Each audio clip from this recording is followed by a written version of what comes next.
ആ സഞ്ജീവേ, സർ. നീ സുനിതയുടെ കൂടെ കൂടിയിട്ട് ആ ബാങ്കിങ് പ്രോജക്റ്റ് വേഗം തീർക്കണം. സർ സർ സർ അവളുടെ കൂടെ മാത്രം വേണ്ട സർ. വൈ? അവൾ ഇന്നലെ ഒരുത്തൻ്റെ കൂടെ വെള്ളം അടിച്ചോണ്ടിരിക്കായിരുന്നു സർ. വെള്ളം അടിച്ചെന്നോ? ആ പ്രാതലേ, 4th ഫ്ലോറിൽ പോയിട്ടാ സുനിതയോടൊന്ന് വരാൻ പറഞ്ഞേ. ശരിയാണോടെ പറഞ്ഞേ? സാറിന്റെ തലേ തൊട്ട് ഞാൻ സത്യം. എന്റെ തല തെറിച്ചോട്ടുന്നല്ലോ. വിളിച്ചായിരുന്നോ? ഇന്നലെ ഒരാളുടെ കൂടെ നീ വെള്ളം അടിച്ചോ ഇല്ലയോ? ഫസ്റ്റ് ഒരാളുടെ കൂടെ ചേർന്ന് അടിച്ചായിരുന്നു.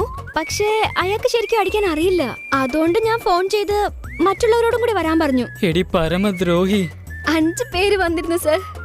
മൊത്തം 6 പേര് ചേർന്ന് അടിച്ചത്. കേട്ടില്ല 6 പേരെന്ന്. അതാ ഞാൻ ഓർത്തത്. നീ ഒറ്റയ്ക്ക് പോയി വെള്ളം അടിച്ചെന്ന് കേട്ടപ്പോ ഞാൻ ആകെ പേടിച്ചു പോയി. സർ സാറെന്താ ഇങ്ങനെ സംസാരിക്കുന്നേ? ഇപ്പൊ നിന്റെ സംശയമൊക്കെ തീർന്നല്ലോ. സുനിതേ, നീ ഒരു കാര്യം ചെയ്യ്. നാളെ രാവിലെ ഓഫീസിൽ വന്നിട്ട് സൈൻ ചെയ്തിട്ട് ഓൺ ഡ്യൂട്ടിയിൽ തന്നെ പോയി വെള്ളം അടിച്ചോ. Thank you sir, thank you.